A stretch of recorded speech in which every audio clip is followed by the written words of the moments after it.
Thank you so much Zara, आपने join किया हमें। और आज हम रोज़े के हवाले से बात करेंगे। इस तरह हमारा ये सेगमेंट रोज़ा और सेहत के हवाले से है। जी। तो इसमें आज हम बात करेंगे शुगर के हवाले से। जो शुगर के पेशेंट्स हैं वो अपनी डाइट को कैसे मेंटेन करें और रोज़े में जो है वो किस तरह से लाइफ को लेके चल, ताकि उनको प्रॉब्लम्स कम से कम हों। सहरी में स्पेशली क्या चीज़ें खाएं और इफ्तारी में क्या चीज़ें खाएं। तो पहले तो ये बताएं कि शुगर में रोज़े के ऊपर क्या असरात पड़ते हैं, ये सवाल है, थोड़ा सा बताइए। अ, बिस्मिल्लाहिर्रहमानिर्रहीम। सबसे पहले तो मैं बताऊं कि शुगर होती क्या है। जी। शुगर एक बहुत ही कॉमन बीमारी है, ख़ासतौर पे पाकिस्तान हाँ, में, बहुत ज़्यादा जिसमें लोग इसका शिकार हैं। जिसमें रिसर्चेस के मुताबिक तकरीबन 29% ऑफ पॉपुलेशन जो पाकिस्तान की है वो शुगर के मर्ज़ में मुब्तला है। और ये एक ऐसा मर्ज़ होता है जिसमें जो एक हार्मोन है इंसुलिन, जो हमारी शुगर को बैलेंस करता है, उसकी सिक्रीशन बंद हो जाती है, यानी वो हार्मोन सिक्रीट होना रुक जाता है। और जो हमारा हार्मोन है इंसुलिन वो सिक्रीट होता है पेंक्रियाज से, यानी पेंक्रियाज सफिशेंट या जितनी इंसुलिन हमारी बॉडी को चाहिए उतनी सिक्रीट करना बंद कर दे तो हमारा ब्लड शुगर लेवल जो है वो इम्बैलेंस हो सकता है, जिसकी सही। वजह से शुगर की बीमारी को फेस करना पड़ सकता है। सही। तो इसमें ऐसा होता है हमारे साथ कि इस इंसुलिन की जो डेफिशिएंसी हमारी बॉडी में जो कमी है उसको ट्रीट करने के लिए टाइप 1 डायबिटीज़ में हम इंसुलिन को इंजेक्ट करते हैं आर्टिफिशियली। सही। और जो टाइप 2 डायबिटीज़ है जिसमें पेशेंट डिपेंडेंट नहीं होता इंसुलिन में, उसको हम मेडिकेशन के थ्रू ट्रीट करते हैं और मोस्ट कॉमनली मेटफॉर्मिन मेडिसिन उसमें दी जाती है। तो ऐसा एज्यूम किया जाता है कि क्योंकि पेशेंट्स को मेडिसिन पे डिपेंडेंट होना होता है तो वो रोज़ा नहीं रख पाते। हालांकि ऐसा बिल्कुल भी नहीं है।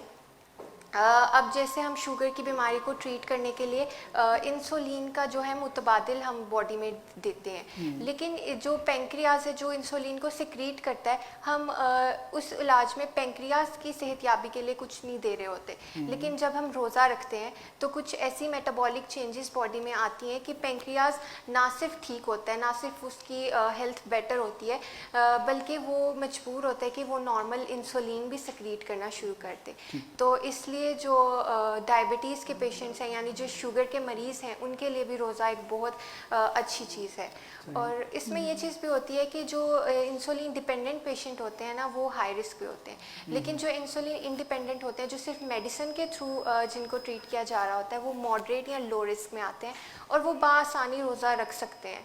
और इसमें ये चीज़ आती है कि वो फिर डाइट से अपना जो है ना रोज़े की रूटीन को बेटर कर सकते हैं। इसमें उनको ऐसे करना चाहिए कि जब इफ्तारी होती है तो इनिशियली वो पानी पिएं और उसके बाद थोड़ा सा गैप लें ताकि उनकी बॉडी जो है स्टेबलाइज हो सके। उसके बाद जो है वो फ्रूट का एक कोर्स लें, जिसमें फ्रूट चाट या जो भी फ्रूट सैलेड वो लेते हैं वो ले सकते हैं, ठीक है। उसके बाद वो थोड़ा गैप लें, लाइक मगरिब की नमाज़ के लिए जाएं और उसके बाद मगरिब की नमाज़ से फ़ारग होकर लाइट सा सैंडविच या जो भी मील एंड पे लेते हैं जो खाने के लिए जो रोटी वगैरह वो शुगर के मरीज़ ले सकते हैं। और इसमें एक और चीज़ इसका ख्याल रखना चाहिए कि ऐसा भी नहीं होना चाहिए कि जो आपका मेजर मील है वो बहुत लेट लें या इशा की नमाज के बाद आप लें, क्योंकि अगर आप बहुत लेट वो मील ले रहे हैं और उसके बाद सहरी भी कर रहे हैं तो वो आपका कॉन्ट्राडिक्ट कर सकता है सहरी और इफ्तारी, जिसकी वजह से ब्लड शुगर लेवल जो है इम्बैलेंस होने का चांस होता है। इसमें ये भी होता है ना कि कई लोगों की मतलब कम शुगर मतलब इशू होता है कि नहीं इनिशियल स्टेज पे शुगर जो है ना इतनी नहीं होती, कम होती है। कई होते हैं जो इसके पेशेंट बन चुके हैं जिनको बहुत ज़्यादा शुगर है, उसके बारे में क्या कहेंगे कि जो नॉर्मल है वो मतलब विदाउट मेडिसिन ठीक हो सकते हैं अगर वो फास्टिंग करते हैं तो? फास्टिंग के लिए उनको चाहिए कि नहीं वो मेडिसिन भी लें। मेडिसिन लेना उनके लिए बहुत ज़रूरी है क्योंकि वो नहीं, इनिशियल स्टेज पे भी मेडिसिन लेनी ज़रूरी है। नहीं, इनिशियल स्टेज पे हम प्रिवेंशन से भी शुगर को कंट्रोल कर सकते हैं कि आप ऐसी चीज़ें ना लें जो आपके ब्लड शुगर लेवल को बहुत ज़्यादा इंक्रीज कर दे। कहते हैं कि इसकी ज़्यादातर वजह जो है ना मीठा खाना होता है, तो क्या यही रीज़न है मीठा? कई लोग डॉक्टर्स कहते हैं कि मीठा खाने से नहीं होती। कुछ दिन पहले मेरी एक डॉक्टर से बात हुई, उन्होंने कहा था मीठा खाने से नहीं होती, और कई कहते हैं कि जो बहुत ज़्यादा लोग मीठा खाते हैं ना उनको शुगर हो जाती है। तो इसमें आप क्या नहीं, कहेंगे? ये बिल्कुल एक मिथ है कि मीठा खाने की वजह से शुगर हो रही है। इसका मीठा खाने से कोई ऐसा रिलेशन नहीं है। ये बेसिकली हार्मोन जो है ना इंसुलिन, वो मीठे को डाइजेस्ट कर लाइक मीठे को ब्रेक डाउन करता है। अगर इंसुलिन सिक्रीट होना बंद हो गया है तो मीठा खाएंगे हम तो उसको ब्रेक डाउन करने के लिए कोई हार्मोन नहीं होगा।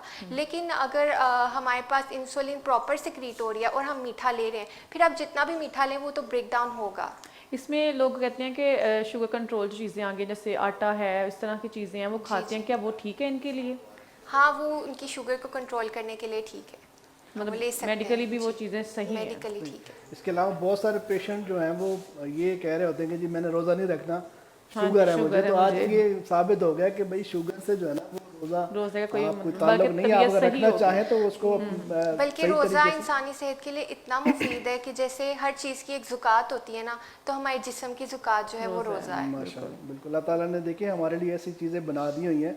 जी। बल्कि ये डॉक्टर्स कहते हैं काजी साहब कि रोज़ा जो है वो हम ये सोचते हैं कि जी इससे मेरी बीमारी का मसला होगा। हालांकि अगर आपकी नीयत सही है, और वैसे भी मेडिकली प्रूव्ड है ये बातें बिल्कुल। कि अगर आप उसको रोज़े के ज़रिए बहुत सारी बीमारियों को ट्रीट कर सकते हैं। बहुत दफ़ा हम पूरा साल में अनबैलेंस होकर खाते हैं सारी चीज़ें, लेकिन उसमें आपके पास एक मतलब साल में एक महीना आपके पास ऐसा आ जाता है कि जिसमें आप अपनी वो सारी साल के जो 9-11 महीने की जो अनबैलेंस चीज़ें हैं उसको आप बैलेंस कर सकते हैं। तो हमारे ये टॉक्सिन्स रिमूव होते हैं। और अल्लाह ताला ने रमज़ान के महीने को, रोज़े रखने को हमारे लिए, हमारी बॉडी के लिए एक ऐसे रिफ़्रेशमेंट कोर्स की तरह बनाया कि साल हर साल जो हम इतनी रिफ़ाइंड चीज़ें, प्रोसेस चीज़ें और आर्टिफिशियल तरीके से बनी हुई ग़िज़ा जो हम खाते हैं, उसको रिमूव करने का एक तरीका है कि हम रोज़ा रखें और हमारी बॉडी से टॉक्सिन्स और जो भी जहरीले मादे हैं वो हमारी बॉडी से मेटाबॉलिक चेंजेस से गो थ्रू करने के बाद खुद ब खुद खारिज हो जाते हैं।